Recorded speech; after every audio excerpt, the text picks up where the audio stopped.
تو آج کی اچھی بات یہ ہے کہ انسان کے لیے طوفان روکنا ممکن نہیں مگر طوفان میں مضبوطی سے کھڑے رہنا ممکن ہے. یعنی کہ کہتے ہیں نا کہ ہماری زندگی میں بہت سارے چیلنجز آتے ہیں, اسی کو ہم جو ہے وہ ایک مثالاً طوفان سے تشبیہ دے رہے ہیں. فار ایگزامپل کہ آپ کی زندگی میں جتنے بھی چیلنجز آ رہے ہیں, ٹف ٹائم ہے, یعنی کہ زندگی اور کاروبار دونوں کی اگر ہم بات کر لیں تو ایسے طوفان ضرور آتے ہیں جنہیں ہم روک تو نہیں سکتے, جیسے کہ معاشی بحران ہو, ناکامی ہو یا غیر متوقع حالات. لیکن کامیاب لوگ اپنی جو توانائیاں ہوتی ہیں وہ حالات کو کوسنے میں نہیں بلکہ خود کو مضبوط بنانے میں لگاتے ہیں. اسی لیے آپ دیکھیں کہتے ہیں نا کہ وہ اسٹرانگ بن کر نکلتے ہیں ان حالات سے. اس میں کوئی دو رائے نہیں کہ جب آپ مشکل حالات کو حوصلے اور ہمت سے گزار لیتے ہیں تو پھر آپ بہت ہی زیادہ جو ہے نا وہ اسٹرانگ ہو جاتے ہیں. ایسا لگتا ہے کہ جیسے ہر طوفان کے دو مقاصد ہوتے ہیں, ایک یہ کہ جو چیز مضبوط اور ثابت قدم نہیں اسے گرا دیں, اور دوسرا یہ کہ جو واقعی مضبوط اور مستحکم ہے اسے نمایاں کر دے, اسے مزید نکھار دے. اور عام زندگی میں بھی ہم اکثر دیکھتے ہیں کہ جو لوگ زیادہ محنت کرتے ہیں, زیادہ مشکلات کا سامنا کرتے ہیں, وہ زیادہ مضبوط ہو کر سامنے آتے ہیں, اور جو مشکلات سے گھبراتے ہیں ان کی زندگی بالکل ایسے جیسے رک گئی ہے. اسی لیے وقت اور حالات سے پریشان نہیں ہونا چاہیے بلکہ ان کا مقابلہ کرنا چاہیے. بالکل, کیونکہ دیکھیں مشکل حالات میں ثابت قدم رہنے کا ایک طریقہ تو یہ ہے کہ آپ گھبرانے کے بجائے پرسکون رہیں. جتنا آپ پیسفل رہیں گے اتنا آپ کو اپارچونیٹیز نظر آئے گی. ٹھیک ہے, یہ سب سے بڑی طاقت ہے.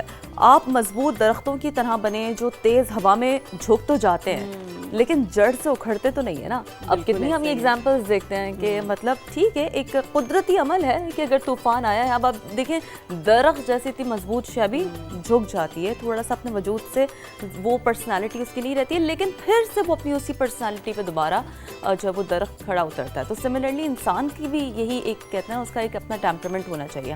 اب اس کے علاوہ جو سب سے امپورٹنٹ بات ہے نا شفق, وہ ہوپ. کہ آپ امید کا دامن بالکل نہ چھوڑیں. یہ یقین رکھیں کہ ہر برا وقت عارضی ہوتا ہے اور طوفان کے بعد ہمیشہ سکون آتا ہے. اور یہ تو اللہ میاں نے بھی قرآن میں کہا ہے نا کہ ہر مشکل کے بعد جو ہے نا وہ آسانی ہے, ہر مشکل کے ساتھ بالکل ایسا ہی ہے. اس چیز کو نہیں بھولیں, بالکل بھی نیگیٹیوٹی کو اپنے مائنڈ میں نہ آنے دیں. ہمیشہ جو ہے نا کسی بھی مشکل میں پازیٹیوٹی کو یاد رکھیں اور اس کو ڈھونڈنے کی کوشش کریں, کیونکہ جب آپ پازیٹیو سوچیں گے تو الٹیمیٹلی آپ کے لیے چیزیں آسان ہونے لگ جائیں گی. اور ہوپ فل رہیں, جتنا آپ ہوپ فل رہیں گے اتنی آپ کی طرف اپارچونیٹیز مائل ہوں گی. اور اگر مشکل وقت ہے بھی تو اس پہ ڈٹے رہیں, ثابت قدم رہیں, کیونکہ دیکھیں یہ ایک انسانی کہتے ہیں نا ایک فطرت ہے. کیونکہ آپ کے پاس تھوڑا سا اگر برا وقت آتا ہے تو آپ تھوڑا پریشان ہو جاتے ہیں, تھوڑا سا آپ اپنی شاید پرسنالٹی سے آپ ہٹ جاتے ہیں, لوگوں سے دور ہو جاتے ہیں. اچھا ایک آئسولیشن شفق, یہ بڑا امپورٹنٹ اچھا ہے بات کرتے ہوئے آتا ہے. مجھے لگتا ہے شیرین یہ اس جنریشن کا جو ہے نا وہ مسئلہ ہے کہ ہم لوگ آئسولیٹ ہو جاتے ہیں, جو کہ نہیں ہونا چاہیے. ایگزیکٹلی. اب یہ دیکھیں کتنا اہم پوائنٹ ہے, آپ نے آئسولیٹ نہیں ہونا. اور سب سے امپورٹنٹ بات یہ کہ آپ نے اگر آپ کو لگتا ہے کہ آپ کو کسی کی مدد کی ضرورت ہے تو آپ ضرور کسی سے مدد لیں. اپنے جذبات, اپنے جو احساسات ہیں وہ ضرور شیئر کریں. دل ہی دل میں گھٹتے رہیں گے تو وہ چیز آپ کو اندر ہی اندر مزید کمزور بنائے گی. کیونکہ دیکھیں اگر آپ کسی سے شیئر کریں گے, ایک مثال ہے نا, فار ایگزامپل اس کو بڑے آرام سے سمجھنے کی کوشش کرتے ہیں کہ آپ کا جو ذہن ہے, اگر آپ پہ کوئی پرابلمز آئی ہیں, اگر آپ پہ کوئی چیلنجز آئے ہیں, ٹھیک ہے, تو ہم یہ دیکھتے ہیں کہ آپ اس وقت اسی ایک نیرو فارم میں آ کر سوچتے ہیں. فار ایگزامپل اگر آج کوئی خدا نخواستہ کسی شخص پہ کوئی برا وقت آیا ہے تو وہ اسی پیراڈائم میں رہتے ہوئے سوچے گا. اس وقت وہ بالکل کلولیس ہے کہ میرے پاس کیا اپارچونیٹیز ہو سکتی ہیں. اس وقت وہ کلولیس ہے اور وہ ہر چیز کو کہتے ہیں نا کہ نیگیٹیولی اپیل کرے گا, اور اسے لگتا ہے کہ میرے ساتھ بہت غلط ہو گیا, میں ہی کیوں. تو اس والے ایلیمنٹ کو نہ آنے دیں کہ میں ہی کیوں. یہ زندگی کا حصہ ہے, شیئر کریں اپنے دوستوں سے جیسے ہم کرتے ہیں. اور بہت دیکھیے اس چیز کو آپ نیگیٹیولی نہ لیں. خدارہ جو یہاں پر ناظرین یہاں پر دیکھ رہے ہیں کہ ہم جو ہے وہ تھوڑا سا اس چیز کو بھی دیکھیں کہ اگر کوئی اس سینیریو میں تھیراپی لے رہا ہے تو اسے نیگیٹیولی پرسیو نہ کریں, اس کی ہیلپ کریں, اسے اس مشکل حالات سے نکالنے میں اس کی مدد کریں. ویلکم بیک جناب. اب نظر ڈال لیتے ہیں آج کی ٹاپ سٹوریز پر. تو پہلی بڑی خبر یہ ہے کہ آبنہ ہرمز امریکہ اور ایران کے درمیان کشیدگی کی سب سے بڑی وجہ بن چکی ہے. ایران کہتا ہے کہ ہرمز میں اگر کسی کی اجارہ داری ہوگی تو وہ صرف میری, اور امریکہ یہ بات ماننے کو تیار نہیں ہے. اسی تنازع کو لے کر ایک دوسرے پر حملوں کا سلسلہ جاری, اور عالمی منڈی میں تیل دن بدن مہنگا ہوتا جا رہا ہے. آگے صورتحال کیا ہوگی ممکنہ طور پر یہ بھی جاننے کی کوشش کریں گے پروگرام میں, اور آپ کو بتائیں گے کہ امریکی صدر یہ دعویٰ کر رہے ہیں کہ ایران سے معاہدے پر اتفاق ہو گیا تھا. جوہری ہتھیار سمیت ایران ہر چیز سے دستبردار ہونے پر راضی ہو گیا تھا, لیکن پھر بیمار ذہنیت کے لوگوں نے حملے شروع کر دی. کیا کہنا تھا